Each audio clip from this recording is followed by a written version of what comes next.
नमस्कार दोस्तों, welcome back. आप देख रहे हैं coffee with Vijay and with Sanjeev Midda ji. Sir, सबसे पहले जय श्री राम।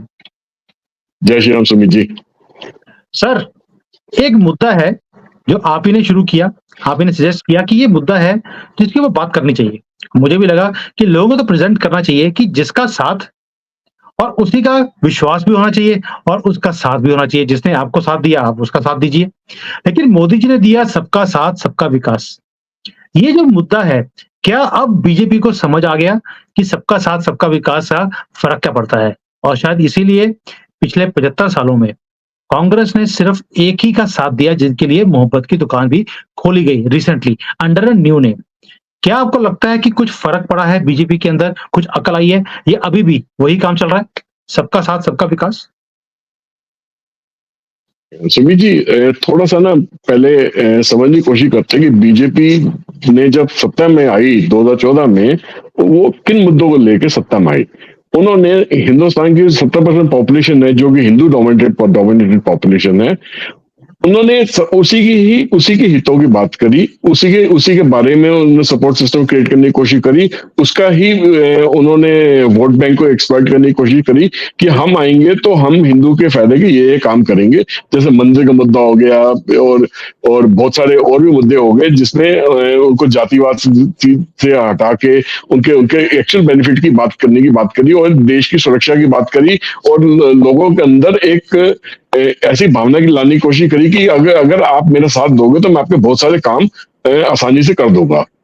तो एक उससे पहले, क्योंकि कांग्रेस गवर्नमेंट के अंदर या जो पिछली यूपीए गवर्नमेंट के अंदर इतने सारे करप्शन के चार्जेस हो गए थे, इंडिया वो की जो इकोनॉमी थी फ्रेजाइल इकोनॉमी से गिनी जा रही थी, फ्रेजाइल 5 इकोनॉमी से गिनी जा रही थी। तो उस स्टेज पे लोगों उस पर्टिकुलर गवर्नमेंट के साथ तंग आ गई थी। एंटी इनकम्बेंसी भी कांग्रेस के रूल में ऑलरेडी 10 साल हो गए थे उनको काम करते हुए, तो हो गई थी। तो वो उन्होंने मोदी जी की बात पे विश्वास करा, क्योंकि मोदी जी ने ऑलरेडी एक ट्रैक रिकॉर्ड लेके गुजरात से आ रहे थे कि जहां पे उन्होंने दिखा रखा था कि गुजरात मॉडल बहुत बढ़िया तरीके से काम करता है। उनका डेवलपमेंट का मॉडल एक अलग तरह का मॉडल था, जो जिसका पूरे हिंदुस्तान में कोई तोड़ नहीं था। तो लोगों ने उन पर विश्वास करा कि नहीं, ये इंसान अगर प्राइम मिनिस्टर बनता कंट्री में तो ये एक नई दिशा दिखाएगा और हम इस तरह मिलकर आगे बढ़ सकते हैं। तो 2014 में मोदी जी को उस चीज का फायदा मिला और वो गवर्नमेंट में एक स्ट्रांग गवर्नमेंट बनकर आए, जो कि एक मेजोरिटी गवर्नमेंट थी। इससे पहले जितनी भी गवर्नमेंट चल रही थी कितने सालों से, सारी की सारी कोalition गवर्नमेंट थी और वीक गवर्नमेंट्स थी। ठीक है ना। सेम चीज का मोदी जी ने और उनकी गवर्नमेंट उसकी क्वांटिटी दिखाई, और 2019 में भी उसी सिलसिले पे, उसी वादों पे, उसी डेवलपमेंट के प्लेटफॉर्म पे उन्होंने फिर से इलेक्शन जीता 2019 में। कहीं ना कहीं 2019 और 2024 के बीच में शायद मुझे ऐसा लगता है कि उनके दिमाग में शायद ये आया कि हिंदुस्तान की जो 30% जो माइनॉरिटी मुस्लिम पॉपुलेशन है, उनको माइनॉरिटी कहना तो गलत होगा कि 30% पॉपुलेशन इतनी है कि अगर अलग से एक देश क्रिएट करा जाए तो दुनिया का शायद 4th लार्जेस्ट पॉपुलेटेड कंट्री बन जाएगी, सबसे पॉपुलेशन वाला देश बन जाएगा। तो माइनॉरिटी कहना तो गलत है कि फिर भी जो भी है, चलो टोटल पॉपुलेशन के हिसाब से जो 30% में है, उनकी उनकी स्ट्रेंथ जो है, उनको एक माइनॉरिटी के नाम से हम संबोधित करते हैं इस प्लेटफॉर्म के ऊपर। तो वो जो था उसको वो शायद उसका एक चंक चाह रहे थे। वो ये चाह रहे थे कि भी हाँ, अगर अगर इनका इनका इनका कुछ फायदा करा जाए तो शायद ये उनके साथ जुड़ जाएंगे। तो उन्होंने जो सबका साथ सबका विश्वास का जो नारा लगाया था, तो उसमें उन्होंने जोर शोर से काम करना शुरू करा। अब उन्होंने उस पर एक फायदा देना शुरू करा, जैसे उनको घर बना के देने शुरू करे। ठीक है ना। उनको अभी तक जो पिछली गवर्नमेंट में इलेक्ट्रिसिटी और वाटर कनेक्शन उनके घर तक नहीं पहुंचे थे, उन्होंने वो पहुंचाए। उन्होंने टॉयलेट्स बनवाए, उन्होंने उनके बैंक के अकाउंट्स खुलवाए। ठीक है। उन्होंने उनको हेल्थ इंश्योरेंस दिलवाई, उन्होंने उनको बेटी बचाओ बेटी पढ़ाओ का आंदोलन के अंदर उनको पैसा दिलवाया, फैसिलिटी दिलवाई। ट्रिपल तलाक का मुद्दा वो खत्म करवाया देश के अंदर से। ठीक है ना। अच्छा, 370 का मुद्दा चीन ने कश्मीर के अंदर से खत्म कराया, उनको पूरी देश की मेन स्ट्रीम के साथ पूरी स्टेट को जोड़ा वहां पे।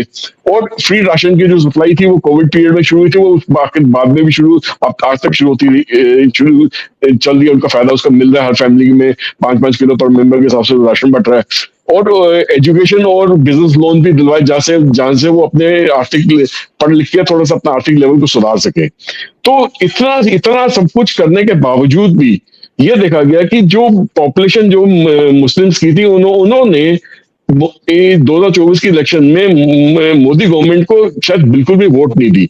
और ये आंकड़े जो इलेक्शन कमीशन की तरफ से हमारे सामने आए हैं कि 99% मुस्लिम पॉपुलेशन जो ने वोटिंग करी है, और उसमें से शायद मुश्किल से 1% से भी कम वोट जो है वो शायद बीजेपी के फेवर में आई है थोड़ी बहुत। तो ये एक बहुत चौंकाने वाले आंकड़े थे। और दूसरी तरफ जहाँ पे हम लोग बोलते रहे कि हिंदू इस वक्त खुल के सामने बाहर नहीं आ रहा, वोटिंग नहीं कर रहा, तो हिंदू की जो 70% पॉपुलेशन थी उसके मुश्किल से 60-62%, 63% लोग ही वोट डालने के लिए बाहर आए। ठीक है ना। तो ये पिछले इलेक्शंस 2014 और 2019 के इलेक्शन के हिसाब से कि कम से कम 3-4% का डिप था, मतलब कम कम वोटिंग हुई है। तो कहीं ना कहीं पे हिंदू वोट बैंक जो था वो भी मोदी गवर्नमेंट की पॉलिसी से, जो अपीजमेंट की पॉलिसी थी, मुस्लिम को अपीजमेंट की पॉलिसी थी, उनको भी हर टाइप का बेनिफिट दिलवाने की पॉलिसी थी, उससे कहीं ना कहीं नाराज थे। तो ये सिलेक्शन में एक चीज तो प्रूव होगी सुमित जी, देखिए कि कितना भी आप बेनिफिट इनको दिलवा दीजिए, आप इनको सोने की छड़ी बनवा दीजिए, सोने की रोड बनवा दीजिए, सोने के गहने पहनवा दीजिए, इनके बैंक में लाखों करोड़ों रुपए जमा करवा दीजिए, ठीक है ना, उसके बावजूद भी ये आपके नहीं होकर रहते। ये इन्होंने बेनिफिट तो सारा लेना है, मगर उसके बावजूद भी इन्होंने आपको वोट नहीं देनी। इन्होंने वोट उन्हीं को देनी है जो इनके साथ इनको बोलेगा जी बेनिफिट तो तू सामने वाले से ले ले, बट गजवाए हिंद करना तो मेरे साथ जुड़ जा। ठीक है ना। या किसी मतलब सामने वाले को मतलब तेरे को लॉलेसनेस चाहिए, तेरे को दूसरी लव जिहाद करना है तो हमारे साथ जुड़ जा। तो जितने भी उल्टी सीधी हरकतें हैं, जितना भी लॉलेसनेस है, वो इस कम्युनिटी से बहुत ज्यादा है, बढ़ चढ़ के होती है। आपने देखा, रिकॉर्ड बताते हैं, सिर्फ हमारी कंट्री में नहीं है, यूरोप के अंदर भी आप देख लीजिए यही काम हो रहा है। ठीक है ना। यूरोप के अंदर जितनी लॉलेसनेस फैली हुई है इस वक्त, वो मैक्सिमम इस कम्युनिटी के थ्रू हुई है। मैं ये नहीं कहता कि इस कम्युनिटी के सारे लोग खराब है, मगर जितने भी सपोज कीजिए इस कम्युनिटी की कंट्री के अंदर 30% पॉपुलेशन है, जितने भी करोड़ लोग हैं, लगभग 25-30 करोड़ लोग हैं, अगर उसमें से मेजॉरिटी बहुत सारे लोग ऐसे हैं जो गलत काम करते हैं, तो कंपेरेटिव में वो बाकी कंट्री के 70% पॉपुलेशन में से जो गलत काम करते हैं उससे भी ज्यादा निकलते हैं।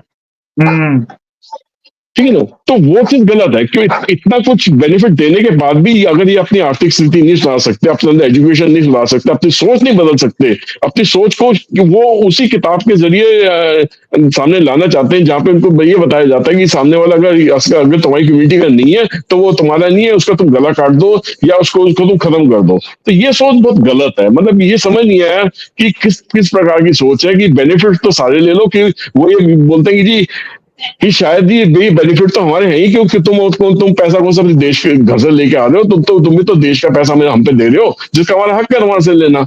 मगर ऐसे सर वोट नहीं देंगे, लेकिन मिनिस्ट्री में मिनिस्टर इनको अपनी कम्युनिटी का चाहिए। और अब रोना धोना शुरू भी हो गया है सारे लिब्रांडुओं का कि देखिए इतनी बड़ी पॉपुलेशन है, इतने दूध के धुले हुए ये मुसलमान हैं और इनका एक भी मंत्री गवर्नमेंट ने नहीं लिया है।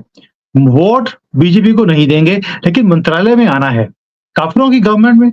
ये दोगलापन सर कैसे झेल कैसे लेते हैं, मुझे तो आज तक यही समझ नहीं आया। तो मैं तो बिल्कुल इस हक में नहीं हुआ कि अगर आप सरकार के साथ में नहीं है तो आप सरकार के अंदर भी नहीं है।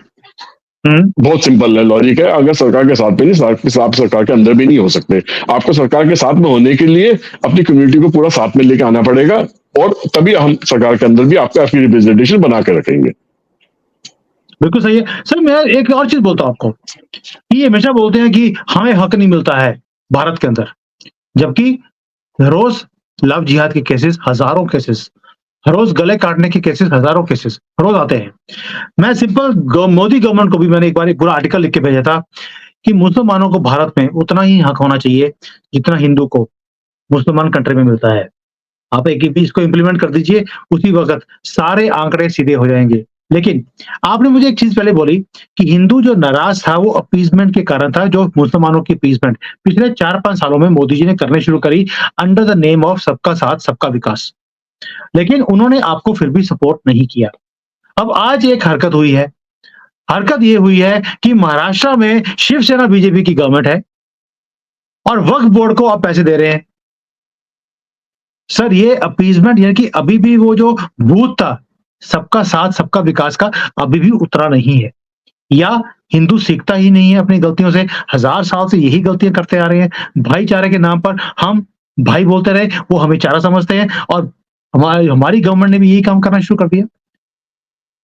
सुमित जी, अगर अगर अगर आप देखिए 2014 और 2019 के वोटिंग पैटर्न देखें तो बीजेपी टोटली हिंदू वोट को के वोट बैंक को के सिर पे ही गवर्नमेंट बनाने की हिम्मत कर पाई थी। उस वक्त तो अपीसमेंट वाला खेल नहीं था ना। तो नहीं ये था। चीज उसके बाद में इनके दिमाग में क्यों घुसी? ये अब की बारी भी तो ये सिर्फ हिंदू वोट बैंक के सिर पे ही अपनी सरकार बना सकते थे और अच्छी मेजोरिटी में आ सकते थे, अगर इन्होंने इस चीज को इस चीज को डाइल्यूट ना करा होता। कहीं ना कहीं सिर्फ मंदिर का मुद्दे पे सिर्फ के से जीत के आ जाना से ये केवल नहीं है, आप ग्राउंड लेवल पे एक्चुअल में हिंदू ऑर्गेनाइजेशन जितनी भी हैं उनके साथ ढंग से जुड़ नहीं पाए। ठीक है ना, जो अब तक 2014 या 2019 में आपके साथ बढ़ चढ़ के हिस्सा ले रही थी, पूरी पूरी कंट्री के अंदर आपका साथ दे रही थी, उन्होंने भी देखा कि आपकी अपीजमेंट का जो तरीका शायद उन लोगों को पसंद नहीं है, धीरे धीरे उन्होंने भी किरदार कर लिया आपके साथ में। तो बहुत जरूरी है कि एक करेक्शन अब वापस आए इस गवर्नमेंट के अंदर। ठीक है ना, और अगर ये 2029 में प्रॉपर मेजोरिटी के साथ वापस उनके आते हैं तो इनको मेजोरिटी पॉपुलेशन का भरोसा फिर से जीतना पड़ेगा, और जितने भी हिंदू ऑर्गेनाइजेशंस हैं इन द कंट्री उनको भी अपने साथ में जोड़ना पड़ेगा।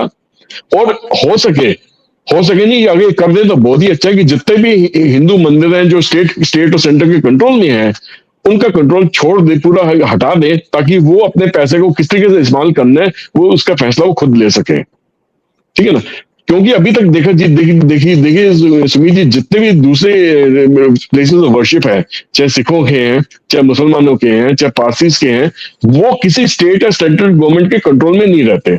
उनको वो एज ए इंडिपेंडेंट अथॉरिटी अपने हैं, वो अपने पैसे को कैसे इस्तेमाल करना है, अपने फंड्स को कैसे इस्तेमाल करना है, वो उनका हक, वो उसके बारे में उसकी जो ट्रस्ट है या उसकी जो भी ऑर्गेनाइजेशन है, जो भी उनकी एसोसिएशन है, वो फैसला लेती है।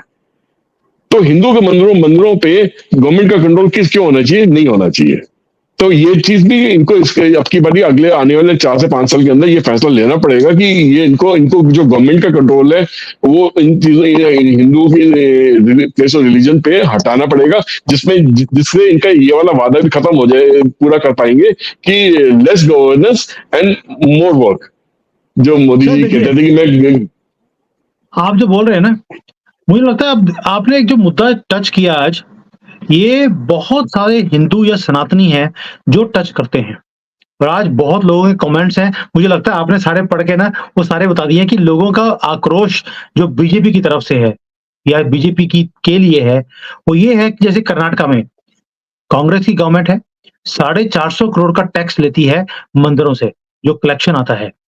और वहां पर अगर वो थाली है जो पूजा की, अगर उसमें 100-200 रुपए भी किसने चढ़ाए हैं, वो जो मंदिर में पुजारी है वो अपने घर पे लेके जाता था, वो भी उन्होंने उनको अरेस्ट कर लिया कि तुमने तिजोरी का पैसा चोरी किया है। और बीजेपी गवर्नमेंट ने कोई भी एक्शन नहीं लिया उसके खिलाफ। और जो 450 करोड़ रुपए इकट्ठा हुआ, उसमें से 400 करोड़ मस्जिदें बनाने के लिए, उनकी देख-रेख करने के लिए क्रिश्चियंस कम्युनिटीज को दे दिए गए। यानी कि हमारा पैसा, हमारा ही इनकम टैक्स सारे के सारा सबका साथ सबके विकास में लग रहा है। जब कांग्रेस आती है तो उन्होंने गारंटी दिया है कि हम आपको 15-20% नहीं 50% से ज्यादा रिजर्वेशन सिर्फ मुसलमानों की करेंगे। हिंदू के लिए कोई भी गवर्नमेंट कोई भी सोचता नहीं है। और मुझे किसी ने लिख के भी दिया था कि यही सबका साथ सबके विकास के कारण ही जितनी पार्टीज हैं वो सारी 20% पॉपुलेशन जो या 30% पॉपुलेशन जो मुसलमानों की है उन्हें खुश करने में लगी रहती है, और 80% हिंदुओं के ऊपर थूकती है कि आपकी तो कोई वैल्यू ही नहीं है हमारे लिए। सर, जॉब्स है, हिंदुओं को जॉब नहीं मिलता। स्कूल की टीचर्स के एग्जाम होते हैं, पेपर लीक होकर उन्हें ग्रेस मार्क्स दिए जाते हैं टीचर्स की तरफ से मुसलमानों को, वहां पर भी हमारे लोग भर्ती नहीं हो रहे। कितने लोग हैं जो मुझे हर रोज कॉन्टैक्ट करते हैं कि सर हमारी एडमिशन नहीं हुई, लेकिन हमारे सामने एक बिल्कुल झल्ला सा कोई आता है मुसलमान, उसको एडमिशन मिल गई है, उसको टीचर बना दिया गया है, सारी जॉब्स उनके हाथ में आ रही हैं। क्या बीजेपी को ऐसा काम नहीं करना चाहिए कि हिंदुओं के बारे में कोई तो सोचे? सुमित जी, मेरे को अभी तक राहुल गांधी की बोली हुई एक बात आज भी बहुत अच्छी तरह याद है। वो उनका कहना था कि गवर्नमेंट किसी की भी आ जाए, सिस्टम तो हमारा ही चलेगा। तो हम्म। बीजेपी ने सरकारें तो चलाई हैं, ऑपोजिशन में बैठ के बहुत अच्छे काम करे हैं, पर क्या रूलिंग गवर्नमेंट में क्या वो उतनी ही कामयाब है जितना वो ऑपोजिशन में कामयाब होती थी? ये सोचने का मुद्दा है। और क्या उन्होंने सिस्टम्स पे उतना ही कंट्रोल बनाया जैसे जो कि कांग्रेस के टाइम पे एक सिस्टम पे यूपीए गवर्नमेंट का होता था या कांग्रेस पार्टी का होता था? ये भी सोचने वाली बात है। क्या क्या जुडिशरी पे लॉ एंड ऑर्डर पे उसी टाइप का कंट्रोल है जो उस टाइप पे होता था? ये भी सोचने वाली बात है।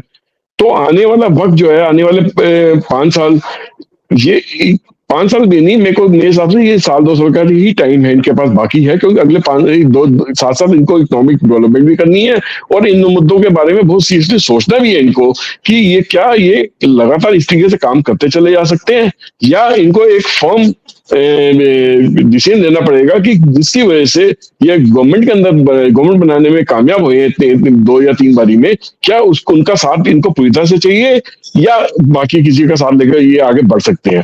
मुझे हिसाब से तो आगे दूसरे किसी के साथ से आगे बढ़ नहीं सकते। बढ़ सकते तो मेजोरिटी पॉपुलेशन के साथ ही बढ़ सकते हैं जो हम्म। इनको आज भी विश्वास करने को तैयार है। मगर क्या ये इन पर क्या ये अपनी 70% पॉपुलेशन में पूरी तरह विश्वास रखते हैं? ये लोग अगर रखते हैं तो इनको उसका जो बेनिफिट है वो 70% पॉपुलेशन को भी बराबर तरीके से देना शुरू करना पड़ेगा। उनके भी मुद्दों को समझाना पड़ेगा, उनकी भी समस्याओं को हल करना पड़ेगा। तो ऐसा नहीं कि इस गवर्नमेंट ने काम नहीं करे, इस गवर्नमेंट ने बहुत सारे काम करने हैं, बट बहुत सारे और काम करने होने बाकी हैं। जो सोशल लेवल पे जो काम करने हैं वो शायद बहुत कम काम हुए हैं। अब जो आने वाले सालों में जो काम करने हैं वो सोशल लेवल को स्ट्रेंथन करने के लिए, उसको मजबूत करने के लिए इनको काम करने हैं और उसके लिए इनको जी तोड़ मेहनत करने की दिन रात एक करना पड़ेगा। अदरवाइज 2029 में बहुत बड़ी बात नहीं, जिस तरीके से अब की बारी जितने भी वेस्टर्न लॉबी है, जो इंडिया के अंदर लॉबी है, अब की बार बहुत बड़ा डेंट देने में कि इनको कामयाब होगी तो हो सकता है उस टाइम में इससे भी ज्यादा बेल्ट देने के लिए वो और भी जो जीत और मेहनत करेंगे। तो क्या ये उसके लिए तैयार है या अभी से अपना बेस को स्ट्रांग करके 2029 की इलेक्शन में अपने आप को स्ट्रांग बनाए? संजय जी, आपने एक मुद्दा किया सोशल वाला, मैं उसको हल्का टच करता हूँ। सोशल वाले में क्या है कि मैं सोचता हूँ कि जो मोदी जी ने बोला सबका साथ सबका विकास, यानी कि अगर मुझे देश की तरक्की करनी है, तो मोदी जी का एक स्टैंड ऐसा है कि जो आखिरी में आदमी खड़ा है, उसको भी साथ में लेकर हमें चलना पड़ेगा। मैं इसका बिल्कुल इसको एक्सेप्ट भी करता हूँ कि 30 करोड़ की पॉपुलेशन है, इन्हें साथ में लेकर चलना पड़ेगा, तभी देश में तरक्की हो सकती है, क्योंकि पॉपुलेशन का बहुत बड़ा पार्ट ये मुसलमान भी हैं। लेकिन आपको नहीं लगता कि अगर उन्हें डेवलपमेंट के अंदर उनको भी हिस्सेदारी या उनका भी इंक्लूड करना है, आपको हिस्सेदारी रॉन्ग वर्ड है, अगर आपको डेवलपमेंट में उनको इंक्लूड करना है, तो उनका जो बेस है, उसे भी डेवलप करना पड़ेगा। पढ़ाई-लिखाई में उनको डालना पड़ेगा। वो अनपढ़ रहते हैं बचपन से ही, वो स्कूल में जाते नहीं हैं, पंक्चर की दुकान लग जाते हैं या वो दर्जी का है, या कोई भी ऐसे काम होते हैं, वो उसी में बचपन से ही शुरू हो जाते हैं। पढ़ाई-लिखाई के ऊपर ध्यान नहीं है। आपको नहीं लगता कि कहीं न कहीं बेस के ऊपर काम करने में कमी रही है मोदी जी की? जी हाँ, बहुत बड़ी कमी रही है और एक वजह और भी है सुमीत जी। देखिए, जो मुस्लिम की ऑर्गेनाइजेशंस हैं, जैसे जो उनके वक्फ बोर्ड है या फिर मुस्लिम लॉज हैं या फिर जितने भी इस तरह के मुस्लिम संगठन हैं, वो बेसिकली अभी तक अपना माइंडसेट चेंज ही नहीं कर पाए हैं। वो मदरसा टाइप की एजुकेशन से बाहर निकल नहीं पाए। ऐसा नहीं कि मुसलमानों के अंदर पढ़े लिखे लोग नहीं है, बहुत एक से बढ़ के पढ़े लिखे लोग हैं, पीएचडी लेवल के भी लोग हैं इस कंट्री में, उन्होंने बड़े से बड़ा ओहदा भी पाया है। तो एक तबका वो भी है, बट मेजोरिटी जो है ना उनके अंदर वो उस टाइप की है जो मदरसा टाइप की एजुकेशन में बिलीव करती है, या शायद उनको यूपी के अंदर भी जैसे योगी आदित्यनाथ की गवर्नमेंट ने उन लोगों से मिलके वहाँ पे साइंस की और एजुकेशन इंट्रोड्यूस करने की कोशिश करी। उन्होंने साथ में कंप्यूटर एजुकेशन इंट्रोड्यूस करने की कोशिश करी, उन्होंने इंग्लिश को इंट्रोड्यूस करने की कोशिश करा, उन्होंने और भी लैंग्वेजेस के बारे में पढ़ाने की कोशिश करी। तो कुछ हद तक तो कामयाबी मिली, मगर पूरी हद तक कामयाबी वहां पे भी नहीं मिल पाई है, क्योंकि जो स्टेट गवर्नमेंट्स होती हैं या जो दूसरी छोटी गवर्नमेंट्स होती हैं, वो मुसलमानों को इस बारे में बरगलाने की कोशिश करती है, उनको बहकाने की कोशिश करती है कि अगर आप इनकी बीजेपी गवर्नमेंट की बातों में आ जाओगे तो आप अपना वजूद खो बैठोगे, ये आपको हिंदू में कन्वर्ट कर देंगे या ऐसा कर देंगे वैसा कर देंगे कुछ ना। क्योंकि उनकी अगर वो ये मोदी गवर्नमेंट ऐसा करने में कामयाब हो जाती है तो रीजनल पार्टीज का अपना वजूद खत्म हो जाता है, उनका अपना बेस भी इरोड हो जाता है वोटिंग बैंक का। तो ये लोग फिर क्या बीजेपी को वोट देना शुरू कर देंगे, तो बीजेपी को वोट देंगे तो उनको वोट कौन देगा, उनकी दुकानदारी बंद हो जाएगी। तो वो किसी ना किसी तरीके से इंडिया के अंदर किसी भी टाइप का एजुकेशन के अंदर रिफॉर्म लाने ही नहीं देते हैं। वो स्टेट एजुकेशन को अलग लेके चलते हैं, सेंट्रल एजुकेशन को अलग लेके चलते हैं, जबकि पूरी इंडिया में एक ही टाइप की एजुकेशन होना बहुत जरूरी है। उस एजुकेशन को एक प्लेटफॉर्म पे लाने के लिए बहुत जरूरी है कि सारे लोग एक टाइप के लेवल पे पढ़े लिखे और उसमें से उभर के सामने आए। तो वो लोग उस काम को होने ही नहीं दे रहे हैं। चलिए, हमारा मुद्दा था आज, जिसका साथ है उसी का विकास होना चाहिए। हम भी मानते हैं जो आपका साथ देगा देश का भी और पार्टी का भी, तो उसी का विकास भी होना चाहिए, उसके बारे में सोचना चाहिए। और जो विकास की बात कर रहे हैं, तो आज ही मेरा एक मुसलमान है, उससे मेरी बात हो रही थी भारत में। उसने बोला कि आपको मालूम है कि मोदी जी को वोट क्यों नहीं मिला इस बार? क्योंकि हमेशा बोलते रहते हैं विकास, विकास, विकास। और योगी जी ने उसी विकास की टांग में गोली मारी थी, विकास दुबे।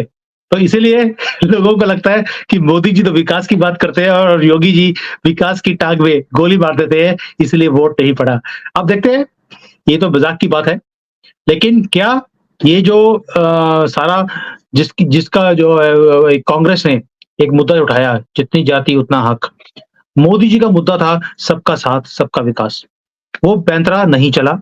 लेकिन क्या अभी भी ये अपनी गलतियों से सीखेंगे, कुछ बेस पे जो प्रॉब्लम्स हैं देश के अंदर उन्हें ठीक करेंगे, ताकि ये दोबारा से मुद्दा ना आए, उन्हें भी डेवलपमेंट का पार्ट बनाया जाए और पूरा देश तरक्की करे। हमारी एक ही इच्छा है कि हमारा देश तरक्की करनी चाहिए, और जो फॉल्ट लाइंस है हमारे देश के अंदर, इन्हें परमानेंटली किस तरह से हम खत्म कर सकते हैं, ताकि जो बाहर की ताकतें हैं वो इन्हें यूज ना कर सके, हमें डिवाइड ना करें और हमें कर ना सके। डिवाइड करने की कोशिश करेंगे लेकिन वो डिवाइड ना कर सकें, इसके ऊपर कहीं ना कहीं मोदी जी को काम करना पड़ेगा। अगर नहीं किया है या किया है जो हमें नहीं पता, तो कहीं ना कहीं सामने दिखना चाहिए, ताकि दोबारा से वो हरकत ना हो जो 24 में हुई है। तो आपका क्लोजिंग कमेंट।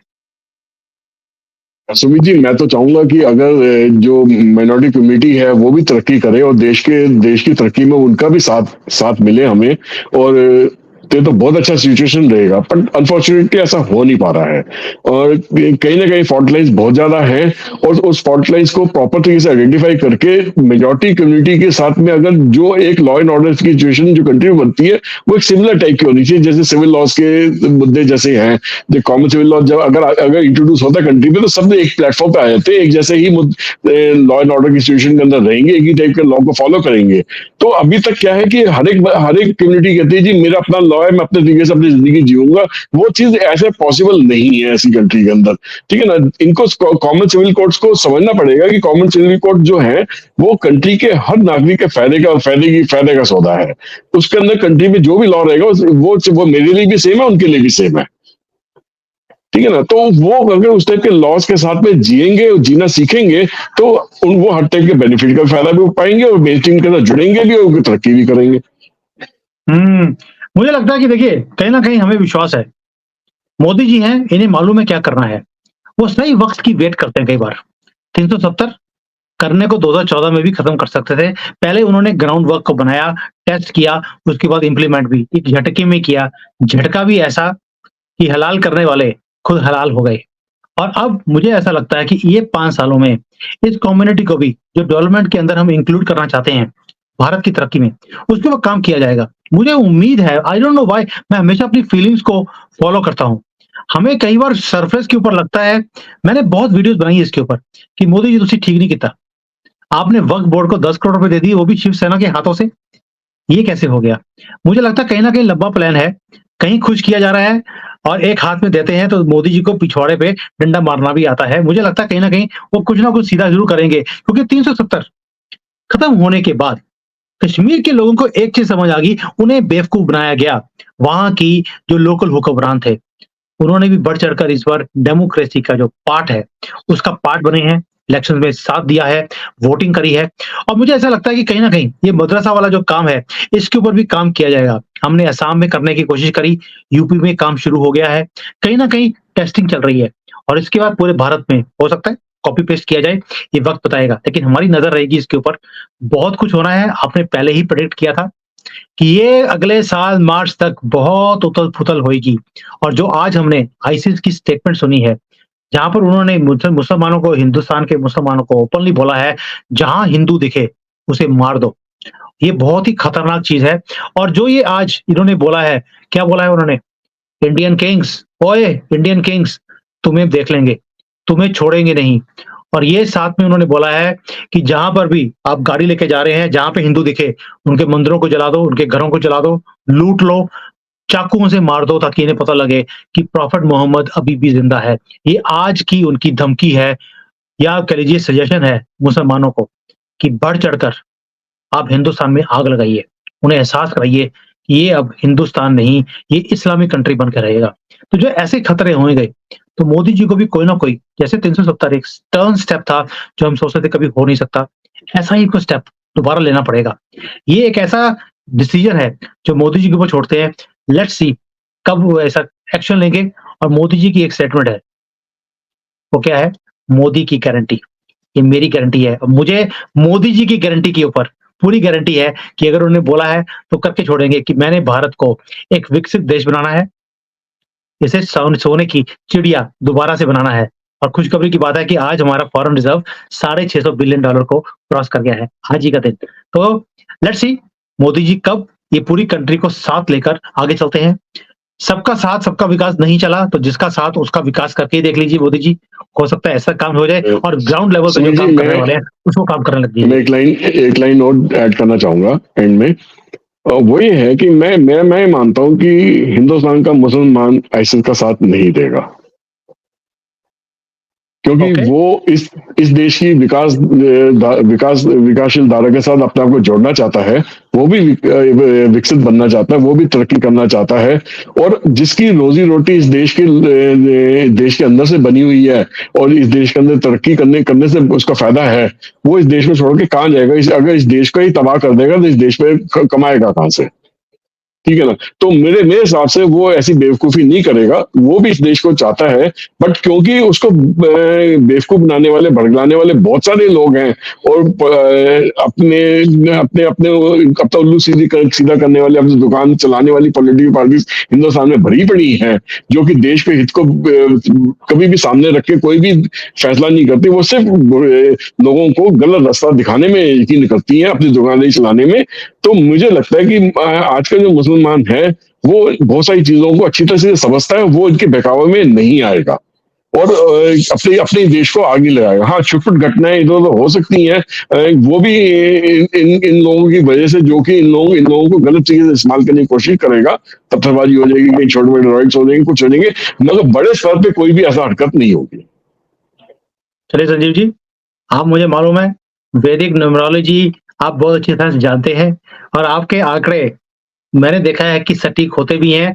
आपने बोला है कि अगले साल मार्च तक ये उथल-पुथल लगी रहेगी, आग लगी रहेगी, चैन से गवर्नमेंट को नहीं बैठने दिया जाएगा, शायद उसी की दस्तक है, इसलिए बार-बार बोल रहे हैं, मोदी जी, सबका साथ, सबका विकास आपका फेल हो गया, अभी भी कुछ तो चेंज कीजिए और बेस रूट पे काम करना शुरू कीजिए ताकि सारा देश एकजुट होकर एक झंडे के नीचे, एक सुर में एक ही बात बोले, भारत माता की जय, जय श्री राम। देखते हैं कब पूरा होता है, लेकिन मोदी है तो मुमकिन है, हमें विश्वास है मोदी जी के ऊपर और ये होके रहेगा। Sanjeev ji, thank you so much.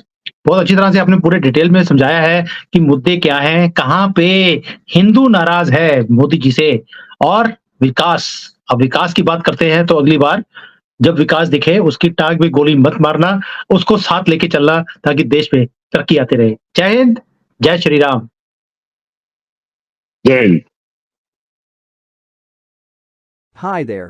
If you liked the video, please don't forget to smash the like button, subscribe to our channel, and activate the bell icon so that you receive all notifications whenever we upload a new video. Thanks for watching.